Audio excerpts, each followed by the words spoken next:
Oke, selamat pagi. Pagi. Gimana hari ketiga? Tadi lagi cerita-cerita, kabarnya 2 hari lagi diperas banget ya otaknya ya. Apa? Materinya apa kemarin? Keuangan. Terus apa lagi?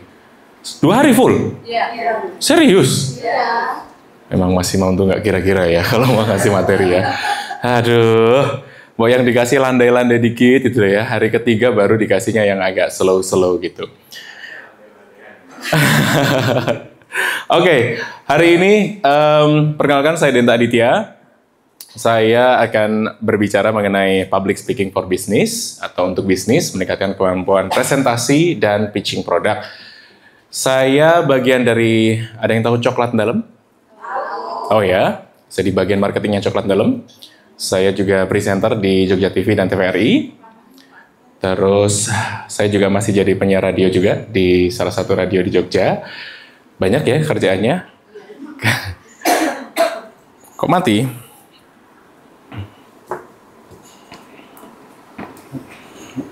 Oke, cek. Oke, nah mumpung bisa dan mumpung semuanya suka, jadi semuanya dilakukan. Oke, nah hari ini karena saya baru pertama kali berjumpa, wajah-wajah baru, ini gak ada wajah-wajah lama kan ya? Biasanya kadang-kadang kalau di ruangan gitu tiba-tiba, ketemu di mana gitu ya. Ini kayaknya wajah-wajah baru semua ya.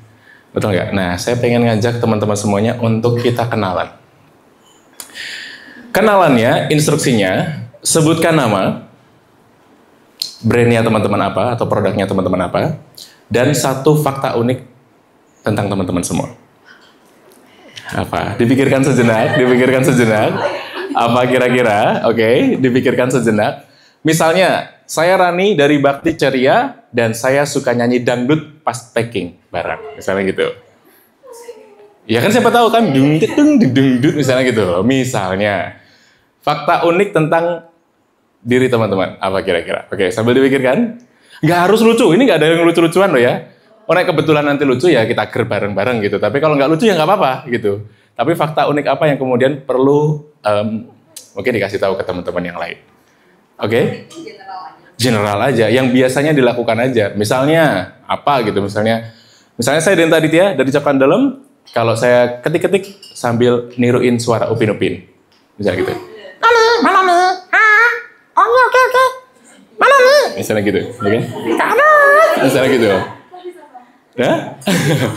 Gitu, artinya itu fakta unik kan? Artinya nggak semua orang punya atau yang nggak semua orang menggunakan, tapi saya misalnya biasanya gitu. Ih, susah banget sih. Allah. Aduh. Misalnya gitu ya. Jadi teman-teman coba di-create kira-kira fakta unik apa yang mungkin perlu teman-teman share ke orang lain, oke? Udah langsung bentar ya gitu ya. Oke. Kalau yang pertama kedua gampang ya. Fakta uniknya apa? Gak harus yang wow, yang mungkin dilakukan tiap hari gitu misalnya. Saya kalau misalnya kalau naik motor harus apa misalnya gitu. Sen kiri belok kanan misalnya gitu. Misalnya gitu. Atau apa? Yuk. Udah? Ready? Ih, langsung belum. Yang di kanan-kanan tuh anteng-anteng aja nih. Oh, belum mikir. Yuk, siap? Ada yang sudah siap? Gitu dong. Bismillahirrahmanirrahim. Nggak usah. Mau berdiri juga nggak apa-apa, mau duduk nggak apa-apa. Saya Dini dari Bromo Sugar.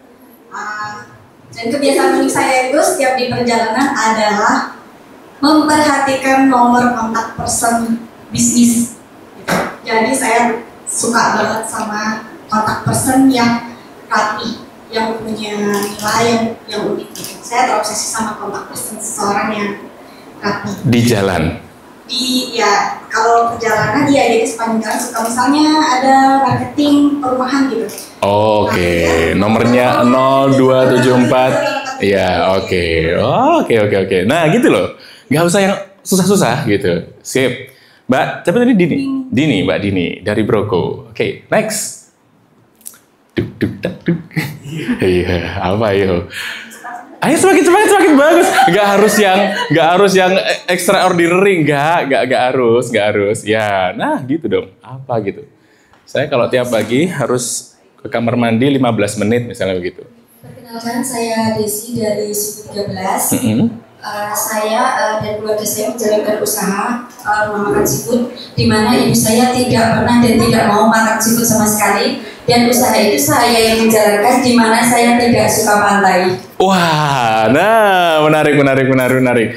Ibu nggak suka seafood? Nggak makan seafood juga. Nggak makan seafood juga. Dia yang buat bumbunya. Oh my god. Terus nyicipinnya gimana? Cicip aja berarti? Iya, kuahnya dulu yang dicicipin tadi itu cuma segini gitu. Ya Dan karena ampun. orang enak. Wah, keren nih, lidahnya keren ya. Oke, next. Oke, udah mulai bertebaran ini ya. Yuk. Mbak Dini, Mbak Desi, oke. Oke, perkenalkan, saya Cipa dari Kanada Indonesia. Fakta unik tentang saya itu, saya harus kasih makan 10 kucing saya sebelum saya bekerja. Oke. Dan ngapa-ngapain di jam 8, jam 5, dan jam 9. Oke. Kalau lewat gimana tuh? Kalau lewat nanti pasti akan kepikiran dan nggak fokus. Oke, baik. Makanya kalau pergi ke Jakarta, keluar kota itu biasanya jam segitu aku langsung telepon ibu atau kakakku dan Memastikan. makan belum. Oke, nice, lucu. Oke, next. Nah, oke sebentar. Cat lover relate. Oke, cat lover relate ya. Oke, betul. Salam kenal. Saya sama usaha saya Mandul juga herbal. Saya punya kebiasaan unik. Kalau misalkan saya lagi jalan-jalan ke toko Progo contohnya, saya nggak fokus ke yang mereka jual gitu mas. Tapi? Saya fokusnya ke kayak, oh ini meja kayak gini kayaknya harganya sekian gitu. Oke. Kalau ini cuma buat duduk doang udah habis sekian juta nih gitu. Oke. Ini kayaknya relate sama emak-emak ya. Masa segini doang harganya 500.000 sih misalnya gitu ya. Oke, jadi langsung ke breakdown ya. Oke, nice. Oke, lanjut. Ujung. Nah, dengan siapa? Perkenalkan, saya Siva dari Shiva? Steak House. Oke. Fakta unik tentang saya, kita itu kan kadang sebelum ngomong suka ada di kepala dulu. Kadang kayak ada 2 orang yang diskusi itu. Oke. Nah, itu seringkali sudah saya ucapkan padahal belum selesai di sini. Oh. Jadi kayak diskusi saya sampaikan itu kayak sering saya tarik kembali, nggak jadi deh gitu. Oke. Kayak kebablasan lah ini ya gitu ya. Oke. Suka bingung, kamu tuh mau ngomong apa sih tadi? Oke. Itu sering jadi teguran sama teman-teman. Ini kayaknya orangnya 2 ya di kepala ya. Kayak inside out tuh ada banyak, ini ada 2 gitu. Oke, next. Halo, selamat pagi. Saya Anita dari Lumini. Satu fakta unik tentang diri saya adalah ketika semisal lagi ngobrol, lagi ketawa-ketawa, lagi happy itu kadang suka nyubit orang atau nggak suka Nabok orang. Oke. Terus jadinya tuh kadang teman-teman tuh sering sering ingetnya tuh tiba-tiba lengannya biru atau nggak ungu. Allahu Akbar. Aduh. Ini apa kabar pasangannya ini ya kan? Nanti visum bingung ini KDRT ini nanti dikiranya. Oke, ini Mas boleh diganti ininya nggak? Apa namanya? Next siapa? Sik Shak Shock ini baru tahu kan ya? Ayo, siapa lagi? Sik Shak Shock. Oke. Saya dari Ciusu, Nasi Berarti. Saya punya misinya Foya, misi Foya. Jadi kalau misalnya lagi pusing, mending jalan-jalan ke mall buat refreshing. Oke. Foya kan. Foya dan apa tadi? Foya. Foya, jadi foya. Oh, baik. Astaga ya ampun. Aduh. Lagi next, yuk. Masih ada beberapa? Oke. Selamat pagi, Ya. saya Santi. Dari? Saya minuman rempah, Minuman rempah? mereknya Luka Jaya. Oke. Ya. Kalau saya lebih tertarik dengan perjalanan yang mungkin tidak dilakukan orang lain, saya paling suka untuk mengulik pasar-pasar tradisional dan nyari tempat yang nggak didatangi orang lain. Jadi mungkin yang lembek yang orang nggak tahu. Itu paling saya Kemari. Oke, nice. Oke, siap geser.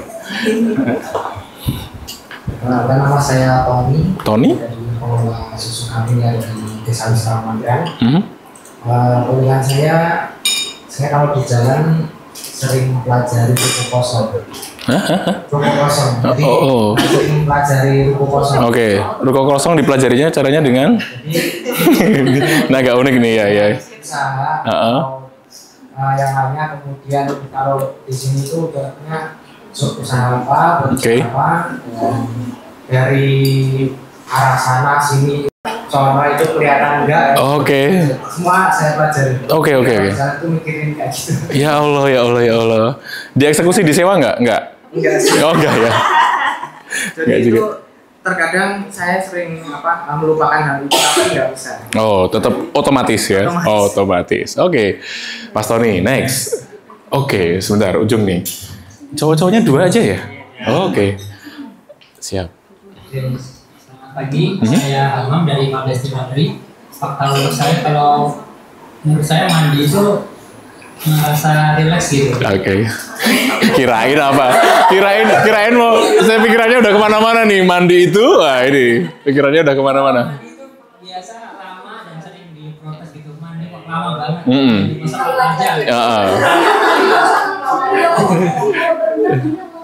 Terus? Ya itu kayak mandi. Oke. Jadi ngapain kalau mandi lama itu? Enggak, maksudnya tuh pelan-pelan gitu loh, maksudnya pertangan gitu enggak ya? Menikmati aja ya. Tadi siapa di sini? Oke. Selamat pagi, saya Riza dari Ramalam. Kalau misalnya lagi di jalan, itu suka merhatiin kendaraan, tapi mengasosiasikan itu sebagai wajah, jadi kayak lampunya itu matanya, itu mulutnya kayak gitu. Suka merhatiin plat nomor tapi dibaca. Sama. Misalnya namanya kata sesuatu atau nama orang. Ya. AB 154 misal Abisa, misalnya gitu ya. Oke. Sama. Oke. Next. Nama saya Alin, saya dari ASNB. Usaha saya di bidang kuliner tapi spesialisasi di kue bulan. Saya suka musik rock tapi juga suka dangdut. Oke. Rockdut ya. Goyang tapi sambil gini-gini ya. Oke. Next, siapa lagi? Ayo. Halo, selamat pagi. Saya Tiara dari Bisnis Kedelai. Saya ada fakta soal saya kalau lagi di jalan. Yang pertama, kalau tadi Mbak Cinta, dia selalu concern sama kucingnya yang belum dikasih makan. Kalau saya tuh kalau di jalan, kalau lihat kucing, saya harus berhenti, terus saya kasih makan. Karena saya harus bawa kayak makanan kucing gitu. Kalau selalu harus ada. Itu kucingnya mau dimanapun saya harus berhenti. Terus kayak kalau dia pergi ya. Saya kejar. Allahu Akbar. Posesif banget sih sama kucing. Iya, terus faktanya yang kedua kalau di jalan juga saya bisa tidur di motor tanpa terjatuh. Dan supaya kalau saya nggak bisa tidur, nggak boleh tidur, saya biasanya bacain nama rumah makan, nama apapun. Jadi kayak misalnya pelatihan inkubasi terberdaya kayak gitu kenalan, terus apapun itu yang saya baca. Biar nggak ngantuk.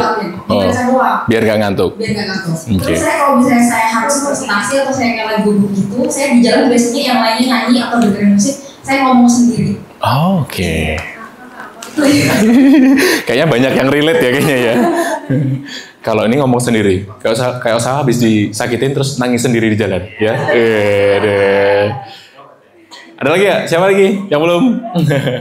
Kan gitu ya. Paling enak hujan-hujan naik motor, depannya ditutup, ya kan? Sambil, wah, itu seru ya. Oke, next. Siapa yang belum?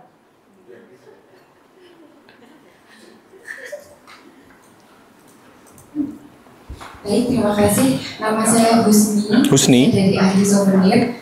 Kayaknya ini relate nih yang kucing-kucing ya. Oke. Nyambung ya ternyata ya kucingnya. Saya tuh gemes banget sama kucing. Saya punya satu kucing. Kalau misalnya pas saya pulang kampung kan diikut. Kadang kalau misalnya terpaksa nggak bisa ikut, saya selalu minta orang yang di pada hotel itu pap kucing saya. Oh, pap kucing ya Allah. Jadi nggak bisa. Jadi nggak ngunyel. Ya Allah, ya. Pap kucing. Beb, pap kucingnya dong misalnya gitu ya. Ya kan gitu ya. Pap kucingnya dong gitu ya. Oke, next. Siapa lagi yang belum? Siapa yang belum?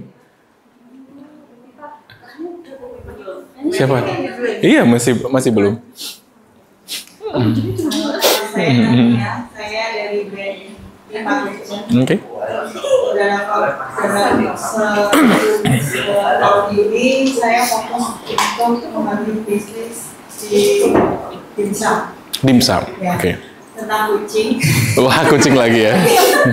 Langsung nyambung kemana-mana. Anak saya mulai pelihara kucing itu dari satu. Mm-mm. Waktu itu saya masih takut dikejar dia, saya takut langsung masuk rumah. Oke. Tapi dalam waktu sebulan saya mulai suka nih sama kucing. Terus ketika ada kucing saya yang mati, saya pun nangisnya juga bulan.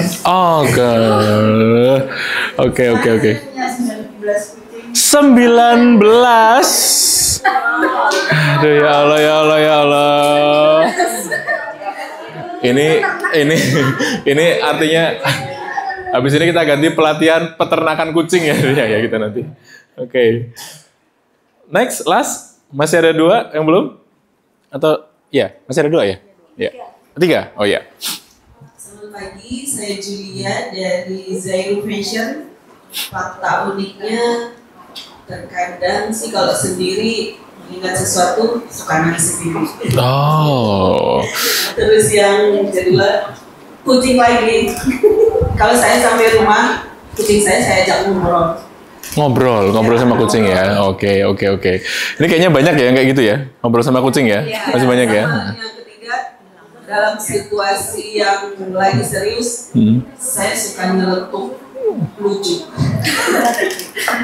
Oke, humoris ya. Oke. 2 terakhir. Selamat pagi. Selamat pagi. Dari kudapan saya. Mungkin ini sedikit salah ya mas.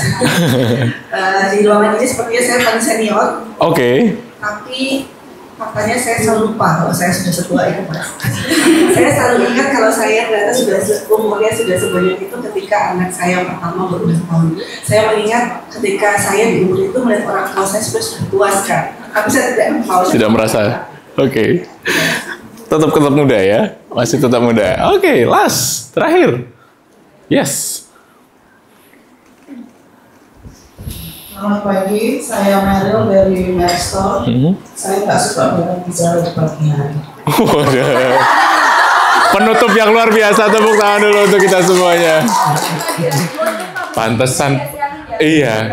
Pantesan paling terakhir banget ya. Saya nggak suka ngomong kayak gitu ya. Udah selesai gitu dan gitu ya.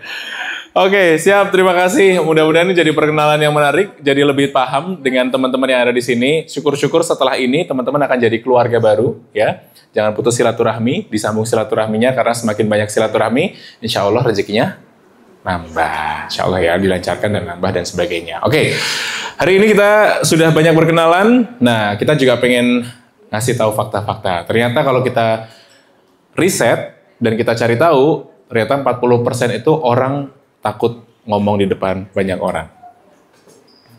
Apakah termasuk? Ya. Atau masuk ke 60% ya? 60%-nya padahal takut banget loh. Ini kan takut aja ya. Kalau 60%-nya takut banget. Oh enggak ya. Jadi semuanya takut. Termasuk 40% ya? Termasuk. Kenapa? Ketakutan apa yang biasanya sering muncul tuh apa biasanya? Takut apa? Takut salah bicara? Takut ngeblank? Katanya takut apa? Waduh. Karena semua mata tertuju padamu, begitu ya? Oh ya. Oke. Mata audiens mengintimidasi. Next, apa lagi? Takutnya apa? Belum terbiasa? Berarti artinya kalau biasa? Bisa. Oke. Berarti sering-sering aja maju ke depan. Ya depan gitu. Ngomong dulu gitu 5 menit itu baru duduk gitu. Jadi besok-besok kalau ada pelatihan 5 menit ngomong dulu di depan ya. Baru duduk kan nanti jadi terbiasa. Oke, apa lagi? Ketakutan apa lagi? Kenapa takut? Ekspektasi orang yang dengerin. Padahal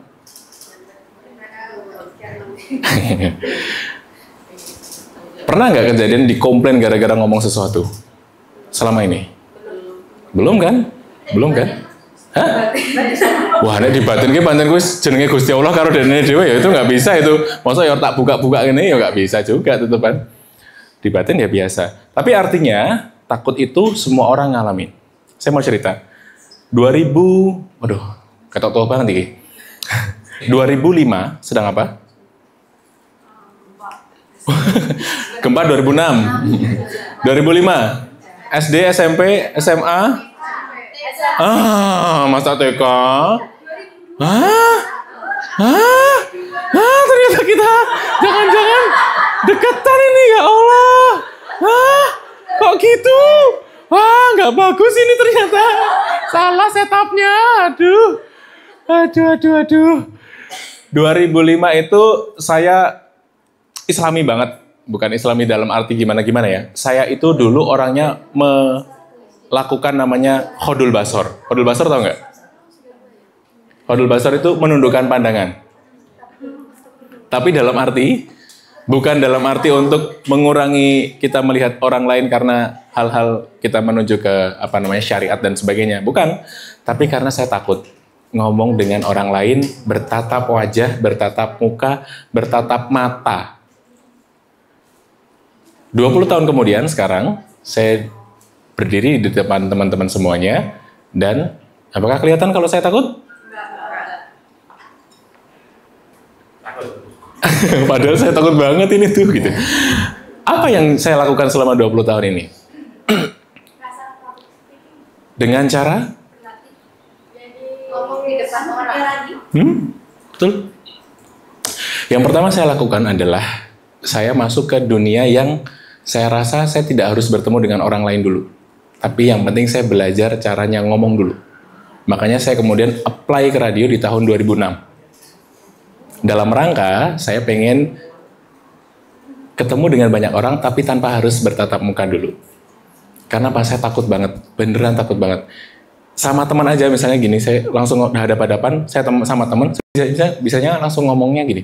Oh iya, kemarin bagus kok, bagus. Jadi ngeliatin bawah terus dulu. Ini apa tuh? Sing salah apa? Misalnya gitu. Gak ada yang salah apa-apa. Tapi ketakutan itu yang membuat saya jadi, oke, saya harus bergerak. Apa yang kemudian saya lakukan? Saya masuk ke radio 2006, berproses, saya mau nggak mau ketemu orang, karena ada yang talk show, ada yang tamu datang dan sebagainya. Tapi apakah kemudian sekarang, oh ya udah kalau gitu besok aku masuk ke radio? Enggak.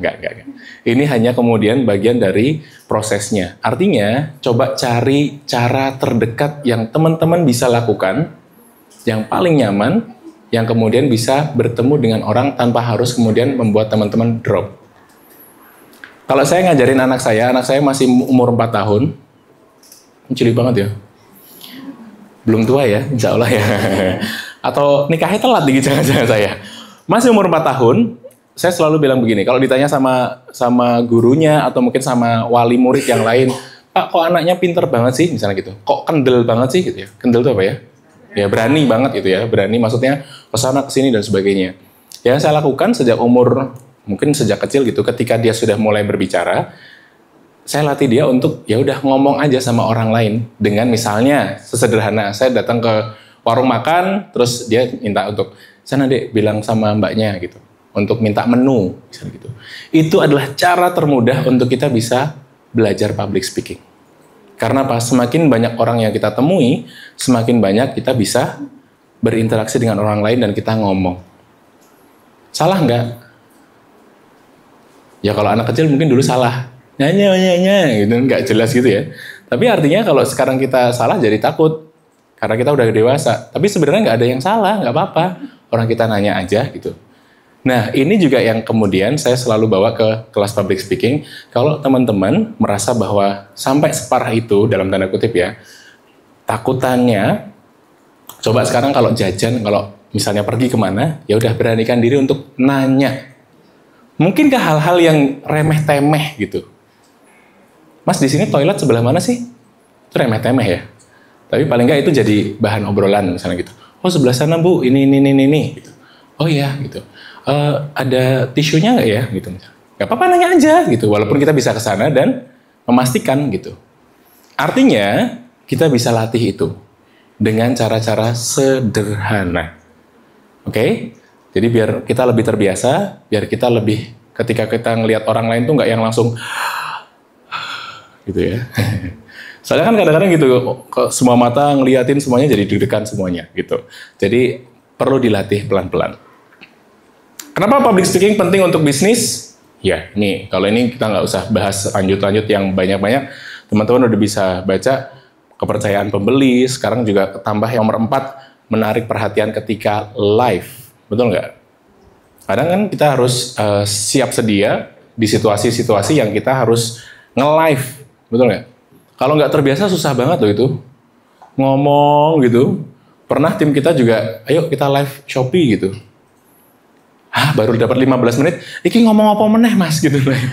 Ngomong apa wae gitu, tak kayak koran po, dibocok kayak koran po, saya bilang gitu. Artinya apa aja tuh bisa jadi bahan gitu. Kan itu nggak harus kemudian kalau kita ngobrol sama teman. Nah ini juga yang perlu sekarang teman-teman sadari adalah tolong disadari apa yang sedang teman-teman lakukan. Even misalnya teman-teman sedang duduk di sini, sedang mendengarkan saya berbicara, tolong disadari teman-teman sedang duduk dan sedang mendengarkan. Kalau kita sadari seperti itu, artinya kadang-kadang kita tuh sudah melakukan kok semuanya. Kita tuh ngobrol sama teman kita tuh bisa dari pertama ngomongin tentang misalnya bisnis kita, tiba-tiba nanti berakhir dengan Avengers wingi iki ngopo to kok nang New York iki ngopo to ya, misalnya gitu. Sambungnya mana? Nggak ada sambungannya gitu. Tapi kita bisa ngobrolin kemana-mana gitu. Artinya ngobrol itu juga bagian dari public speaking gitu. Jadi disadari saja bahwa teman-teman ketika ngobrol dengan orang lain, baik itu di satu ruangan yang sama, atau mungkin kita sedang teleponan, atau sedang zoom, ya, itu juga bagian dari bagaimana kita belajar public speaking. Public speaking, it means like delivering message, betul? Kalau saya berada di depan sini, artinya saya sedang dalam tanda kutip ya, di-hire sama teman-teman satu asa, atau dibutuhkan sama teman-teman untuk berbagi informasi tentang public speaking. Kalau teman-teman nanti presentasi di depan, berarti kami, audiens, membutuhkan informasi tentang produk, apalagi profilnya teman-teman, dirinya teman-teman, apalagi bisnisnya, maksud dan tujuannya dia berdiri di depan, mungkin begitu, oke? Apalagi? Jadi artinya kadang-kadang kita itu yang duduk di sini itu siap loh mendengarkan kita ngomong di depan, walaupun mungkin sekarang masih ada yang ketik-ketik misalnya begitu, karena lagi chatting sama customer misalnya begitu, atau apapun misalnya lagi kegiatan apapun yang itu yang kemudian orang masih tetap attach dengan apa yang kemudian kita sampaikan, gitu.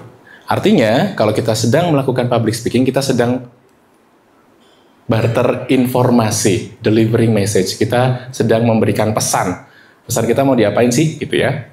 Itu yang kemudian terjadi. Nah, yang paling penting ini, salah satunya. Kenapa kalau saya ngajar di public speaking, jangan diem aja kalau teman-teman. Kecuali teman-teman memang harus berdiri di titik tertentu dan tidak bisa bergerak kemana-mana.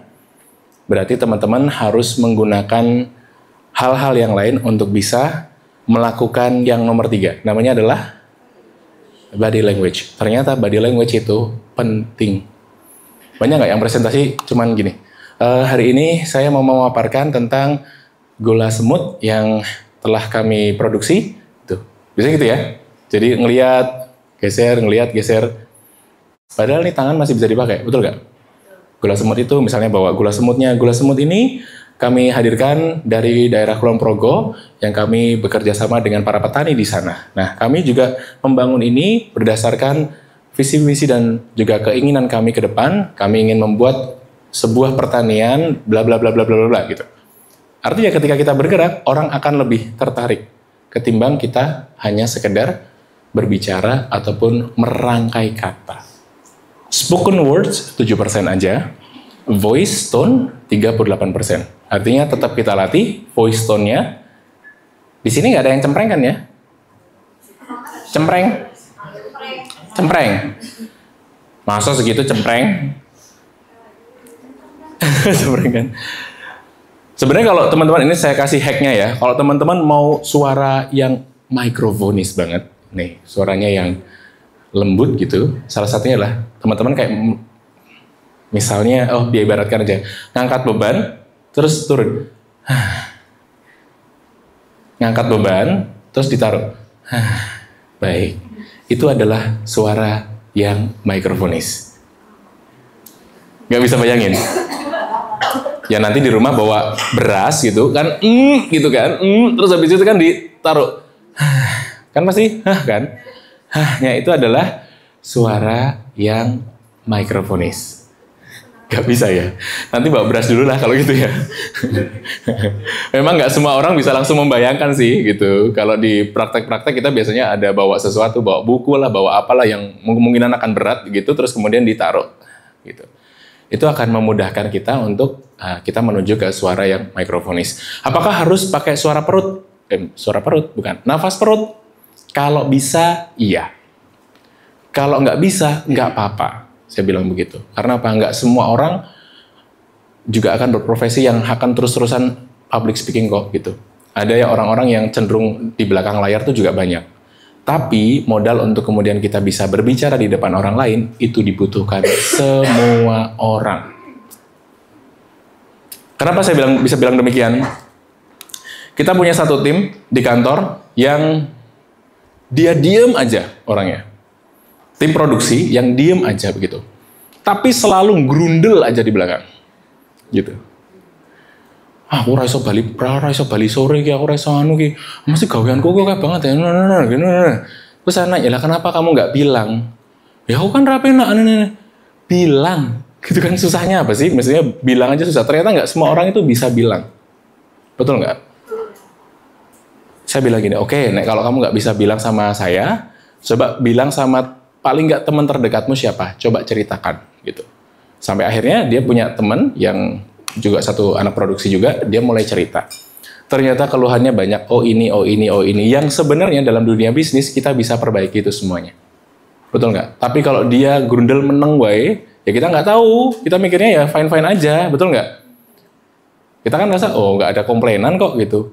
Ternyata dia nggak bisa pulang cepat karena bisa jadi karena kerjaannya nggak ada yang gantiin, misalnya gitu. Oh berarti saya harus sampaikan misalnya ke Mbak Meika dan juga teman-teman dari Coklat Dalam yang lain, berarti kita butuh tim produksi lagi, makanya kemarin kita oprek staff produksi dan sebagainya, misalnya begitu. Artinya itu sebenarnya pola komunikasi yang perlu kita ajarkan, tidak hanya kita semuanya sebagai business owner, tapi ke teman-teman yang ada di bawahnya juga. Berani berbicara tanpa harus kemudian disalah-salahkan.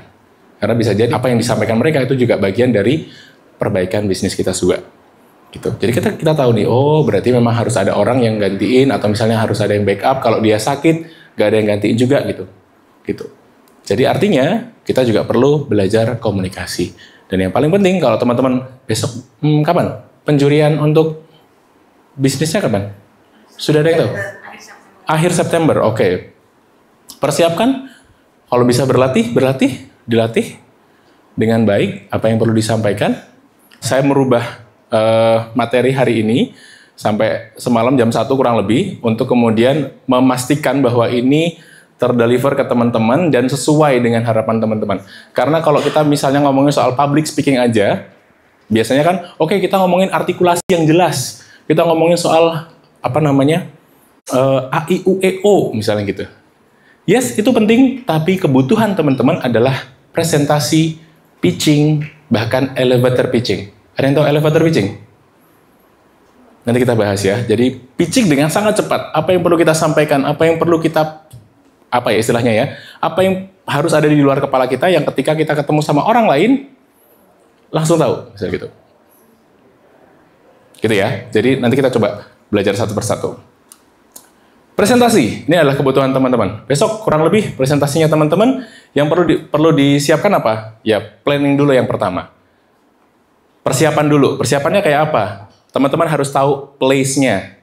Tempatnya seperti apa. Karena apa? Karena kalau teman-teman nggak tahu tempatnya, teman-teman tiba di tempat dan tidak tahu ruangannya kayak apa, teman-teman nggak bisa membayangkan dan deg-degannya semakin parah. Betul nggak? Salah satu pertanyaan yang tadi saya tanyakan, kenapa kok takut gitu? Ternyata kalau saya breakdown dan saya tanya ke teman-teman yang lain, karena tidak terbiasa. Tidak terbiasa itu apa? Tidak terbiasa dengan ruangan. Itu juga ternyata mempengaruhi. Kita presentasi di kantor sama di sini beda? Beda. Rasanya beda nggak? Mungkin kalau di kantor atau di rumah atau di tempat usaha teman-teman, bahkan datang teman-teman yang lain di sini terus datang ke sana, teman-teman bisa enjoy aja ngobrol gitu. Tapi kalau besok tiba-tiba kita, oke, besok presentasinya di Dinkop UKM. Makin dangdung dung dangdung dangdung dung dangdung gitu kan. Makin deg-degan lagi karena belum tahu tempatnya seperti apa, ruangannya seperti apa, sound systemnya seperti apa, audiensnya seperti apa, juri-jurinya siapa gitu. Nah, besok coba cari tahu dulu. Place-nya di mana, syukur-syukur sebelum hari H bisa tahu seperti apa kondisinya. Atau kalau tidak, misalnya presentasinya jam 8, ya jam 7 lah bisa datang ke situ. Rasain dulu ruangannya, rasain dulu vibes-nya seperti apa, sound system-nya seperti apa. Itu akan lebih mengurangi deg-degan kita. Walaupun tetap deg-degan ya. Ya kan? Nah, pertanyaan berikutnya. Deg-degan itu perlu dihilangkan atau tidak? Hah? Deg-degan itu perlu dihilangkan atau tidak? Kenapa enggak? Kenapa iya, kenapa enggak? Alami, oke. Ayo, coba dibahasakan coba. Kenapa? Deg-degan itu kenapa? Kenapa tadi? Bilangnya di manage. Kenapa di manage? Iya sih, goalsnya ke situ sih. Tapi kenapa kita harus nggak deg-degan atau misalnya harus di manage gitu? Berarti artinya deg-degan boleh? Kok bolehnya terpaksa sih jadi boleh gitu? Kenapa boleh? Itu kayak warning di ini kita Yes. supaya lebih kontrol. Artinya itu ketika di manage dengan baik itu akan membuat kita lebih itu berbicara dengan kesadaran juga. Artinya itu tidak dihilangkan karena itu alamiah dan itu ya sesuatu yang natural yang harus mungkin kita rasakan, tetapi tidak perlu dihilangkan. Oke, tidak perlu dihilangkan. Sepakat? Ada yang mau menyampaikan hal lain? Setuju? Ada yang masih ragu-ragu? Iya. Kalau aku pribadi harus aku hilangkan karena ketika aku berbicara empat mata sama teman yang sudah akrab, aku bisa nggak deg-degan. Kalau aku nggak deg-degan berarti aku di depan orang juga bisa nggak deg-degan kalau sering itu, karena kalau aku nggak deg-degan aku lebih bisa mengontrol apa yang akan aku ucapkan, jadi nggak lost control. Oke, gitu. Kalau misalnya itu kan sama teman terdekat ya, berarti kan kita harus ketemunya sama orang terdekat terus. Enggak, justru itu makanya dilatih supaya terbiasa berbicara dengan orang baru. Oke, siap. Kalau kita bisa berbicara tanpa deg-degan dengan orang lain, berarti dengan orang ini juga kita harusnya bisa. Oke, siap. Next. Sepakat yang mana? Oke, mau jadi perdebatan ini. Enggak. Tapi seru. Kalau saya mungkin memanage dulu ya. Memanage dulu, oke. Mungkin perlu sedikit waktu untuk menghilangkan sedikit demi sedikit deg-degan. Karena menurut saya deg-degan itu harus hilang. Biar kita bisa menyampaikan ketika sudah di planning nih maksudnya MCR itu, biar kita bisa menyampaikan total apa yang ingin kita sampaikan dari awal itu. Sebenarnya kita udah mikir nih kita mau nyampein apa. Oke, siap. Terutama di audiens ketemu dengan 1-2 orang itu mungkin nggak apa-apa gitu ya. Ya, oke. Menarik, karena deg-degan itu, ini kejadiannya saya mau cerita dulu seperti ini. Tahun 2000, waduh lama banget ya, 2010 mungkin, 2010-2011, saya pernah lihat latihan teater, terus kemudian ini mungkin akan relate ke teman-teman, tapi saya coba analogikan dari situ. Saya latihan teater, terus kemudian satu ketika saya diminta marah, acting marah gitu. Yang saya lakukan adalah ya marah, tapi marahnya karena saya dari tahun 2005-2006 saya sudah masuk ke radio sampai 2010 saya masuk radio. Apa yang terjadi? Kamu bagaimana sih? Ya kan? Mana ada marah-marah seperti ini, ya kan? Saya diketawain tuh, ya sama kayak gini gitu nih. Ngopo masih gitu.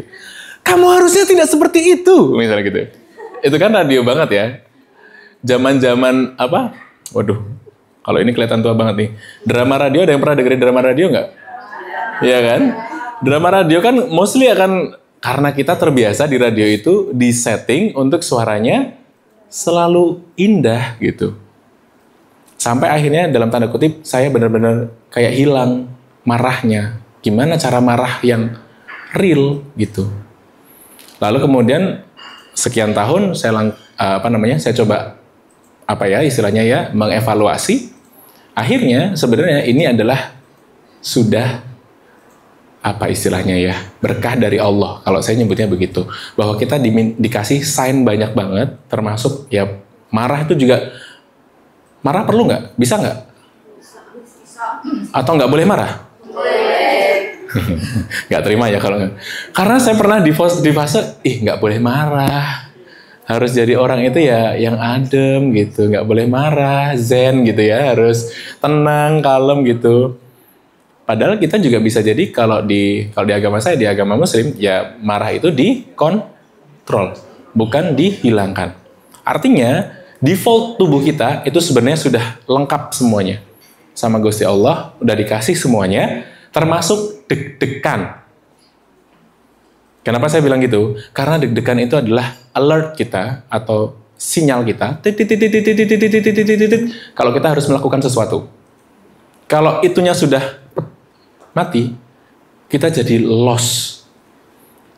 Kelosен, kita jadi nggak punya alert lagi, kita harus waspada. Artinya, semua default yang sudah dikasih sama Tuhan, ini adalah default yang kita manage satu-satu. Termasuk tadi juga, deg-degan. Sampai sekarang saya masih deg-degan nggak? Tadi sebelum saya masuk sini, saya tadi muter dulu. Kan nggak ada yang tahu kan?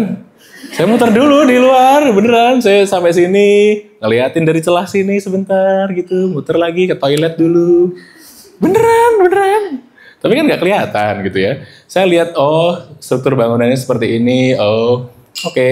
Vibe suasananya akan seperti ini. Saya ngintip dari sebelah kan, oke. Kurang lebih bentuk suasananya kayak gini. Saya deg-degan. Sampai saya tadi bener-bener keringetan. Saya tuh juga dulu tuh gini. Saya merasa ini adalah satu aib gitu ya. Yang tangan keringetan tuh aib untuk kemudian kalau orang lain tahu gimana ya. Aduh, pasti masa sih MC ngomongnya belibet gitu misalnya. Atau misalnya kalau orang radio kalau ngomong kok masa tangannya basah misalnya gitu. Itu banyak ketakutan-ketakutan itu. Tapi lambat laun saya merasa bahwa no, nggak apa-apa, it's alert. Sampai kemudian saya semalam sampai jam 1 itu artinya saya benar-benar menyiapkan hari ini dengan baik karena saya deg-degan.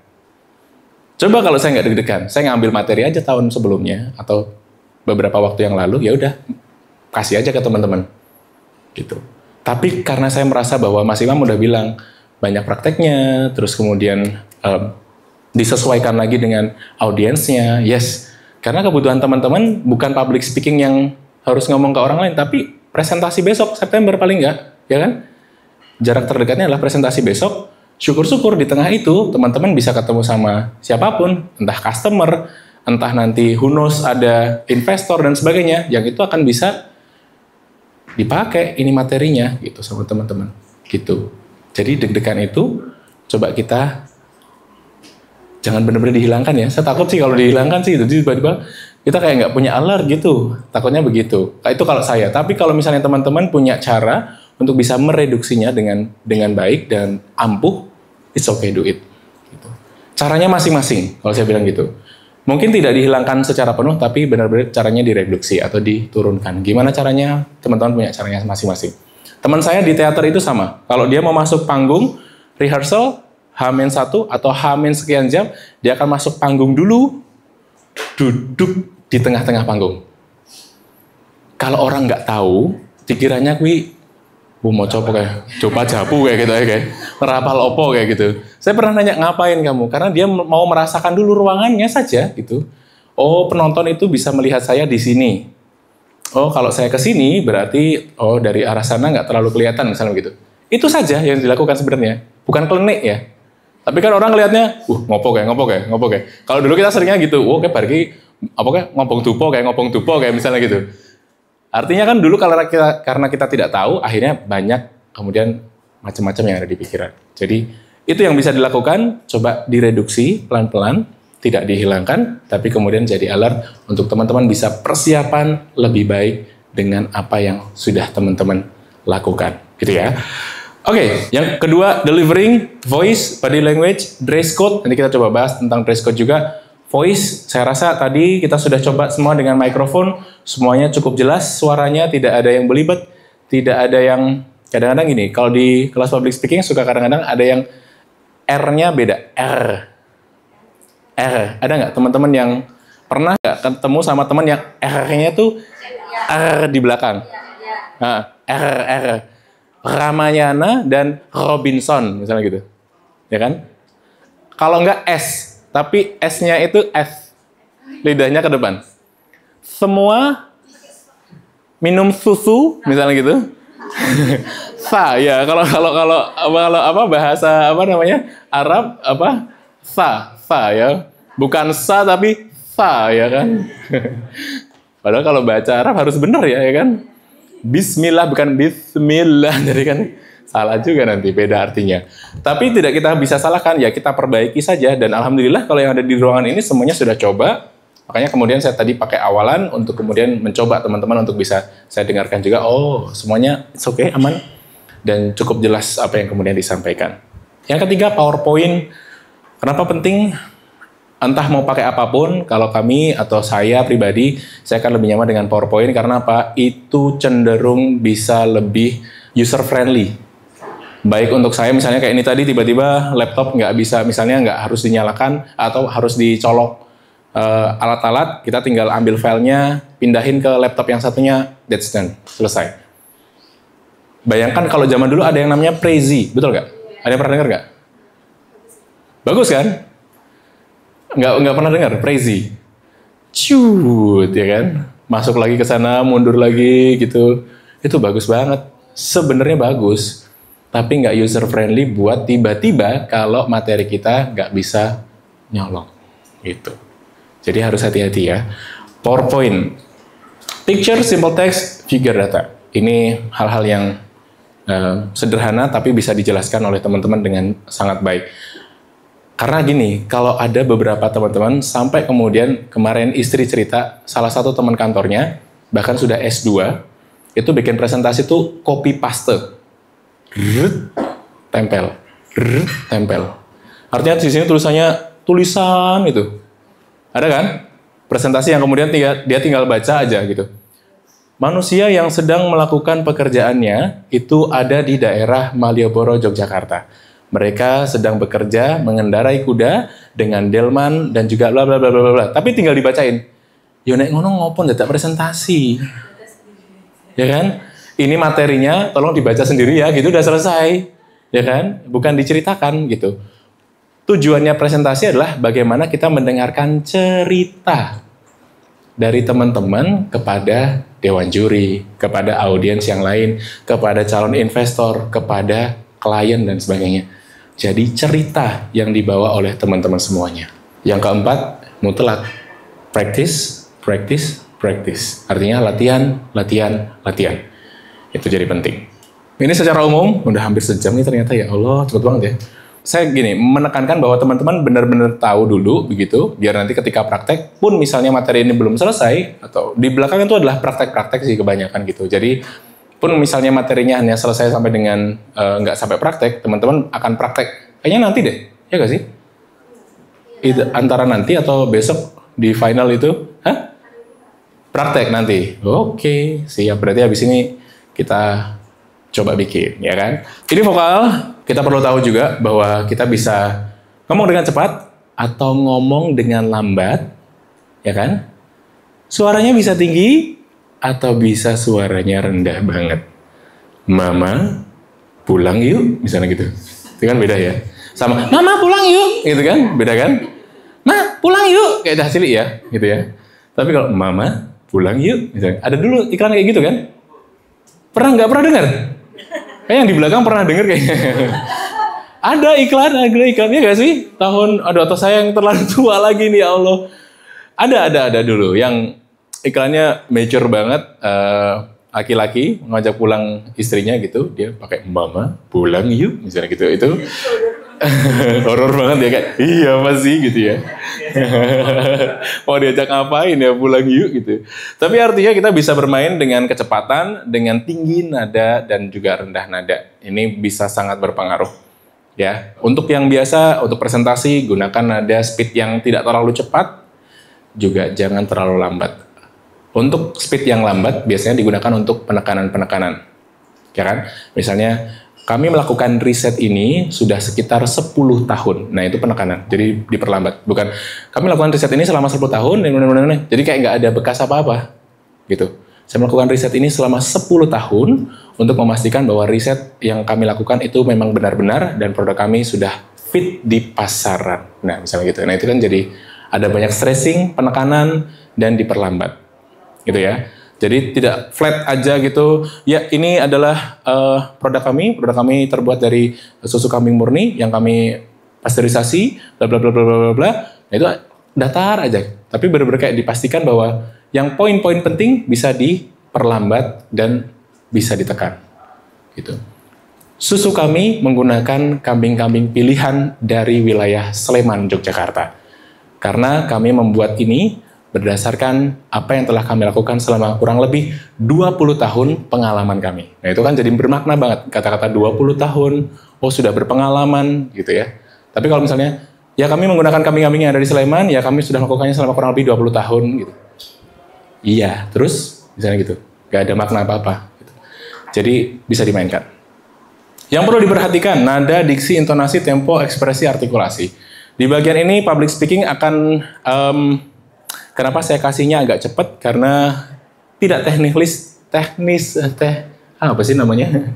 technically, kalau teman-teman akan belajar public speaking secara utuh dan penuh, karena teman-teman butuhnya adalah bagaimana teman-teman bisa memanfaatkan hari ini untuk mempersiapkan presentasi. Kembali lagi ke itu ya.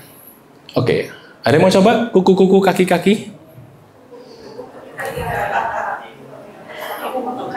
Susah nggak? Nggak ya, aman ya?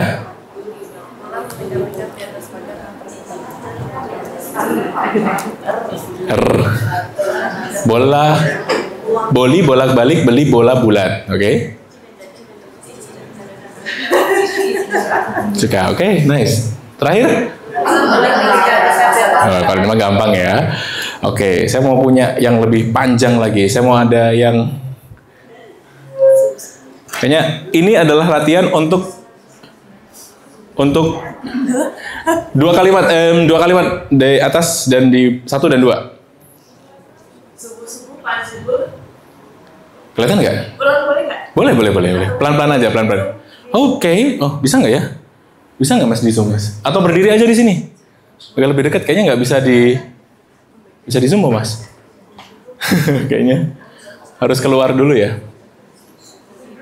Berdiri aja kayaknya di sini, agak lebih dekat. Ini adalah latihan SZ, beda ya, J, Y. Oke, kita coba. Bismillah. Subuh-subuh Pak Zubur Jabar sesudah sembahyang subuh duduk di meja menghembus-hembuskan asap cerutu buatan Brasilia. Oke. Z sama S beda ya. Pelan-pelan aja, jangan terlalu cepat-cepat. Yuk, yang kedua. Di sela-sela hembusan asap cerutu, sesekali Pak Zubur Jabar mengelap susu coklat di mulutnya sambil menghela nafas. Sorry. Sambil menghela nafas. Oke. Aman ya? Aman. Oke. Next. Yang dekat maksudnya biar nggak terlalu jauh gitu. Bawahnya 2 kalimat terakhir. Aduh, saya typo banyak nih kayaknya. Udah ngantuk ibunya. Pukul 6:30, Pak Zubur Jabar sudah siap di mobil Jeep Suzuki-nya mengantar Zaitun Syarifah, putrinya, seorang mahasiswi psikologi yang sedang menyelesaikan skripsinya. Yang bawah ini juga. Kalau jalan tidak macet, 1,5 jam kemudian Pak Zubur Jabar sudah sampai di kantor asuransi tempat dia bekerja sebagai kepala urusan administrasi. Oke, nice. Aman ya? Karena saya pernah di kelas, satu lagi. Psikologi itu psikologi atau psikologi? Psikologi. P-nya ada nggak? Enggak. Iya, kecuali di title. Kalau di title nyebutnya apa? Hah? Sarjana psikologi itu apa? Hah? Yang betul adalah spesi. Jadi P-nya muncul kalau di title. Misalnya Denta Aditya spesi gitu. Tapi kalau kita nyebutnya psikologi, nyebutnya tanpa P. Psikologi, ya.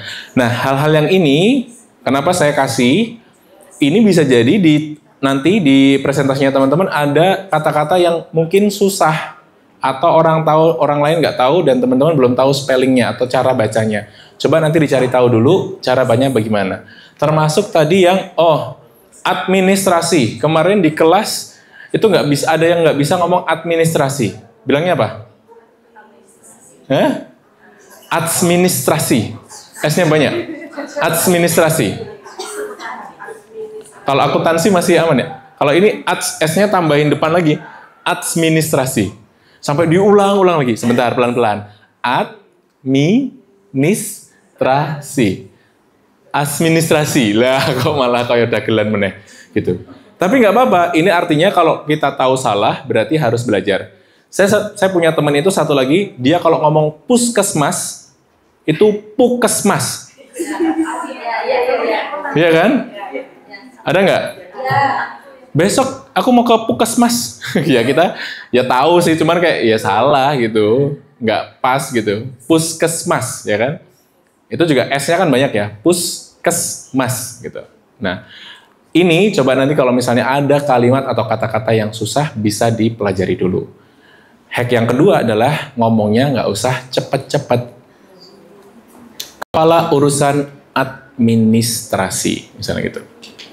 Ya, nggak kemudian kepala urusan administrasi. Misalnya. Administrasinya aja nggak jelas ngomongnya gitu. Jadi perlu diperhatikan juga. Gitu ya, ini sepertinya yang lain saya juga nggak kemudian bahas satu persatu karena memang nggak fokus ke kita latihan public speaking full begitu betul. Ini adalah bagian dari latihan-latihan tipis-tipis yang juga jadi bagian. Oke, kelihatan? Coba kita minta, aduh. Iya, nggak apa-apa. Coba kita tebak ya. Ekspresi yang kamu sudah makan itu, coba ambil salah satu, tapi nggak usah beritahu kita semuanya. Kira-kira kita bisa nebak nggak? Ini ekspresi kalimat apa? Kamu sudah makan. Oke, apa coba? Hah? Ada yang marah, ada yang tanya. Oke, coba diulangi sekali lagi. Berdiri, mungkin berdiri. Oke. Kamu sudah makan. Wah, ini apa nih? Hah? Ada yang masih tanya, ada yang marah. Pertanyaannya sambil marah. Apa? Maksudnya apa? Marah? Oh, gak marah juga sih. Ngambek. Ya, mungkin agak ngambek ya. Kalau tanya gimana? Kalau tanya? Kamu sudah makan. Oke. Oh, di bawah. Berarti bisa jadi, coba dikasih senyum. Coba sekarang. Kalau ini. Kamu sudah makan. Nah, ya kan? Beda kan? Artinya ekspresi kita juga mempengaruhi, betul nggak? Jadi satu kalimat yang sama bisa jadi kita interpretasinya beda-beda, ya. Kalau memberitahu, gimana coba katanya? Ngasih tahu orang lain kalau, aku udah makan belum sih? Misalnya gitu. Terus kamu jawabnya dengan? Kamu sudah makan. Ngasih informasi. Kalau aku udah makan, misalnya. Kan aku udah makan gitu. Oh, aku udah makan. Oh, bukan temennya yang dengan kalimat yang sama, coba sekarang dengan intensi untuk memberitahu, misalnya gitu. Bisa nggak? Mungkin lupa gitu nanya, aku udah makan belum sih? Nah, kamu bilang untuk Kamu sudah makan. ini jadi tanya. Susah ya gini ya. Gak apa, coba. Ngasih tahu. Gimana kalau ngasih tahu?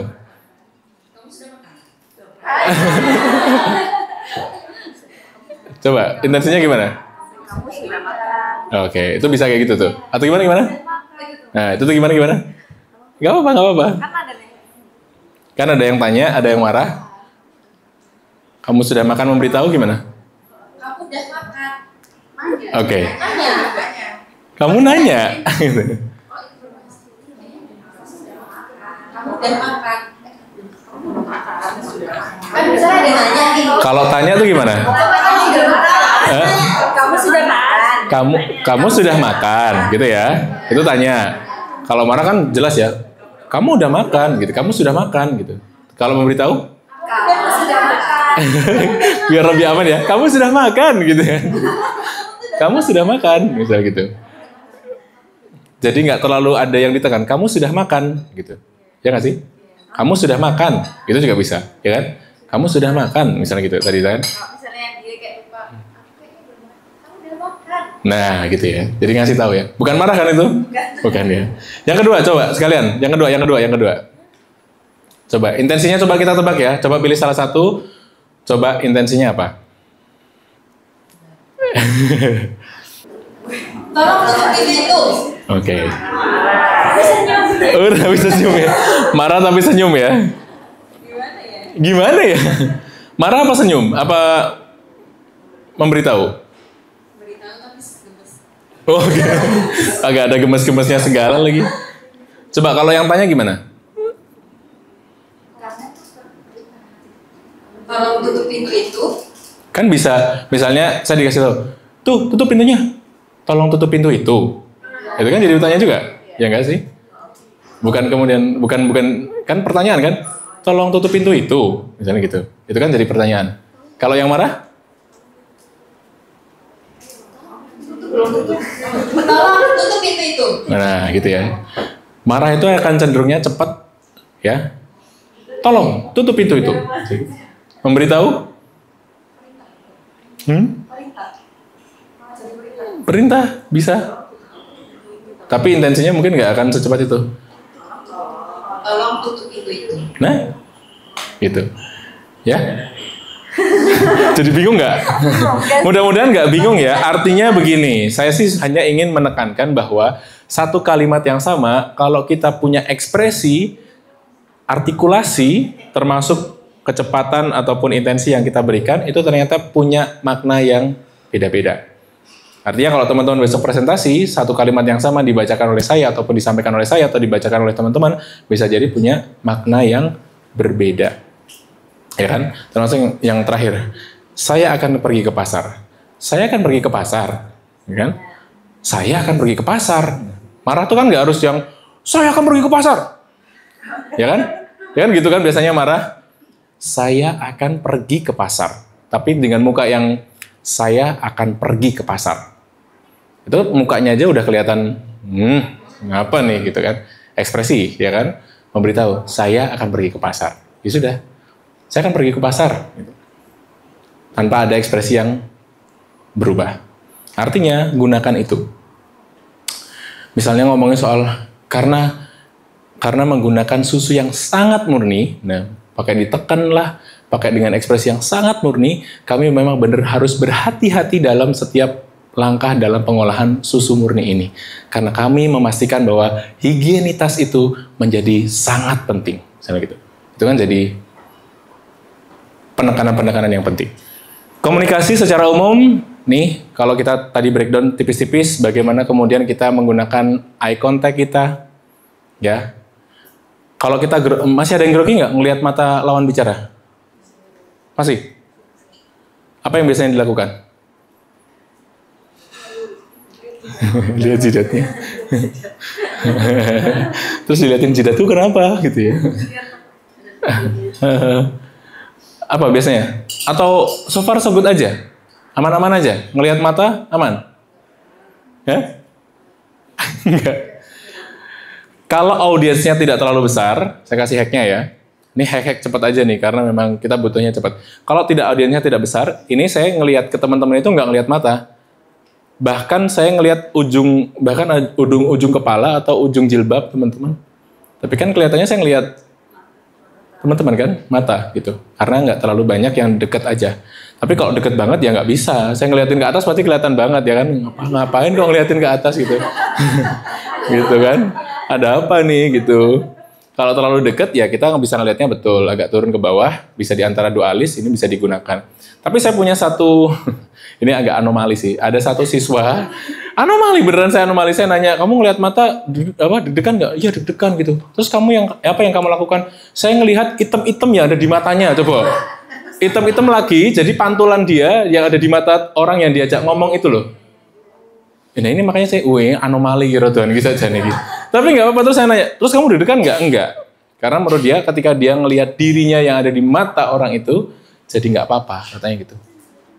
Aneh banget kan, anomali gitu sih. Tapi ya nggak apa-apa, itu saya kasih tahu juga ke teman-teman. Kalau mungkin bisa jadi ini works ya oke. Orang kita ngeliatin matanya aja deg-degan ya, apalagi ini ngeliatin dalamnya lagi itu kan malah horor banget ini. Tapi ya nggak apa-apa, saya bilang kalau kamu nyaman ya nggak apa-apa, itu bagus juga gitu. Smile, nah ini di pelatihan kemarin saya juga PR banget, ada beberapa teman-teman yang susah banget guyu. Apa tuh ya? Kalau di sini kayaknya enggak ya, semuanya full senyum, humoris kayaknya. Masih mau ngasih materinya enak-enak ya? Gitu ya, pusing banget ya terus ya. Smile, tapi ini adalah modal. Kemarin sampai di pelatihan saya terakhir juga ada yang bertanya gimana caranya biar kita kadang-kadang gini, kalau kita tegang, biasanya raut wajah kita terus kemudian turun, masuk ke default wajah kita lagi. Misalnya gitu, karena kita terbiasa misalnya turun atau biasa aja gitu, ya udah. Karena kita deg-degan, biasanya langsung ngomongnya biasa aja. Nah, defaultnya sekarang diganti. Tiap hari coba latihan sambil senyum. Nggak harus 2 cm ke kanan, 2 cm ke kiri ya. Gitu kan, nggak harus ya kan. Cukup senyum aja, senyum biasa aja gitu. Senyum dimanapun, ketemu orang senyum dulu. Iya bu, baik gitu. Senyum dulu. Itu adalah bagian dari habit kita. Dan ketika kita senyum, biasanya orang lebih mudah untuk ngajak kita ngobrol atau bertegur sapa. Tapi kalau kita udah mukanya, ada tuh satu ikut pelatihan misalnya gitu, menang gue ini gigi. Semuanya gitu, grrr, dan menang gue ini gigi. Ngopo Thomas gue jenengan gitu. Tapi ya nggak apa, ternyata memang defaultnya adalah dia begitu. Susah banget ya Allah gitu. Ya harus kita bongkar dalam arti kalau mau berproses ya, yuk kita coba bongkar satu persatu. Kenapa? Akar masalahnya apa? Gitu. Tapi ini sebagai hacknya aja. Smile every time itu akan setiap waktu bisa dicoba dan bisa dijadikan default. Gunakan tangan.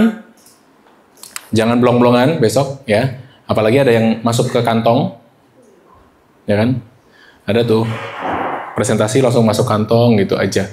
No, jangan teman-teman, karena kesannya bahwa teman-teman itu, karena di dunia komunikasi itu sensitif ya. Kalau kita masuk kantong, ada banyak sekali interpretasi yang kemudian muncul. Ada beberapa teman-teman yang bilang kalau masuk kantong itu kesan sombong. Muncul ya kan? Atau bisa jadi karena masuk sesuatu, mau ngambil sesuatu. Ngopo tuh kok nyekeli apa tuh gitu misalnya, ya kan? Jadi orang perhatiannya nggak ke sini tapi ke sininya gitu, karena orang merasa ada sesuatu yang menarik kayaknya di kantongnya sampai dia harus benar-benar dipegangin terus misalnya gitu. Padahal ya nggak nopo-opo misalnya gitu loh, ya kan? Tolong tangan juga jangan sampai masuk. Caranya gimana? Ya tangannya digunakan bergerak.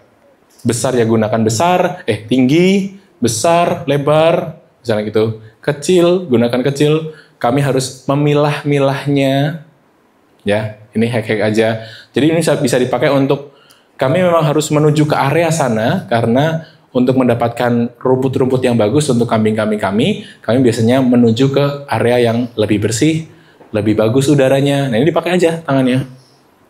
Tanpa harus kemudian, makanya kemudian saya senang banget kalau misalnya di kelas ada pointer gitu, karena tanpa harus ceklek dan ini bisa kita gunakan. Yes, boleh. Kalau kita presentasi menggunakan mic yang seperti yang itu bantu ya. Itu kan kayak semacam media katarsis kita mengatasi kehidupan. Betul. Kalau menggunakan mic yang clip on atau yang langsung tempel gitu, dua tangan kita free, apa yang untuk menggunakan Oke, kalau presentasinya adalah presentasi menjelaskan sesuatu, bisa bawa sesuatunya itu akan jadi lebih nyaman. Kalau enggak, ya sudah, kita bisa gunakan untuk misalnya, ini bisa membantu untuk misalnya kita potong-potong dulu sampai kita merasa bahwa semua makanan yang kita ciptakan, kita masak bersama-sama, ini bisa membantu nih gitu. Kita masak bersama-sama dalam satu kuali yang cukup besar, itu cukup untuk kita semua yang hadir di sini. Termasuk yang ada di ujung belakang sana. Misalnya gitu. Ini pakai terus aja. Bisa dipakai.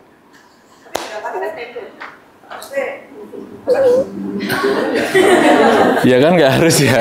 Nggak harus. Betul. Sebenarnya template pun juga nggak harus, orang nggak akan notice kemudian, wah kayak unyil ya gitu. Misalnya gini-gini terus gitu. Nggak juga kok. Karena orang itu lebih cenderung, ya ini adalah bagian dari kita, ya kan bener kan? Kayak unyil kan gini-gini. Ini adalah bagian dari kita untuk bisa memanfaatkan tangan aja gitu.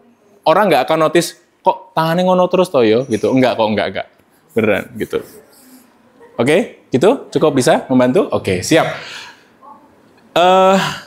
Move confidence and naturally, artinya kalau mau bergerak, bergeraklah dengan percaya diri. Karena ada yang mau maju, nggak jadi, gitu malah jadi kelihatan nggak oke. Jadi kalau mau maju, mau mundur. Keep an open positive, artinya kalau teman-teman terbuka, sikapnya terbuka, tidak menutup, duduk juga tidak kemudian jetem dan sebagainya, insya Allah itu akan jadi sesuatu yang positif. Orang jadi lebih punya peluang untuk ngajak bicara, untuk bekerja sama dan sebagainya, berawal dari kita yang terbuka.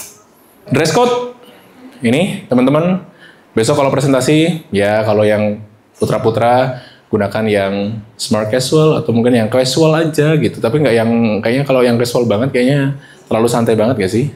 Kemeja begitu, it's okay gitu, aman. Yang putri juga sama, bisnis formal, bisnis casual, smart casual gitu. Pakai kaos boleh nggak? Kenapa? Kenapa pakai kaos tok nggak boleh? Kurang sopan. Yes, oke. Itu ya. Jadi bisa dikasih outer atau apapun gitu, itu akan jadi lebih punya apa ya istilahnya ya, punya tampilan value betul yang kemudian bisa dipakai. Mengatasi rasa gugup, apa yang bisa kita lakukan? Ya sebenarnya poinnya ini, teman-teman, ini hanya poin-poinnya. Kemudian kita bisa kenali pembicaranya dulu atau nanti ketemu dengan siapa sih, kita ngobrol, itu akan lebih mudah. Kita bisa nggak terlalu gugup. Kenali audiens kita, kalau kita tahu siapa yang akan mendengarkan presentasi kita, itu juga akan bisa mengurangi.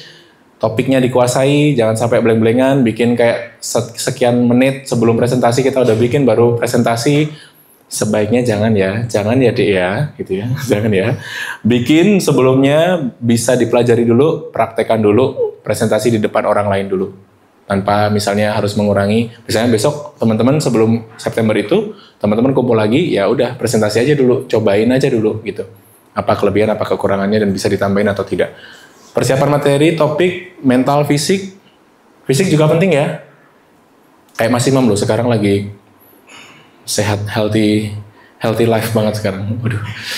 Ya, pokoknya setiap hari ngeliat story-nya Mas Imam, ya Allah serafanya wes yang 10 kilo, 15 kilo, aduh.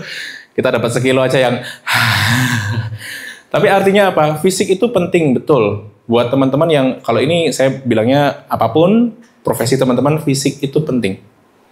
Ya, dilihat akan lebih bagus kalau fisiknya teman-teman juga bagus, atau dalam arti posisinya sehat, tidak kemudian lagi sakit. Penampilan, cari informasi tentang audiens dan juga venue kurang lebih sama. Nah, kita ngomongin tentang pitching. Ada yang tahu pitching? Baca di depan gitu ya. Ada yang pernah dengar pitching belum? Belum? Pernah ya?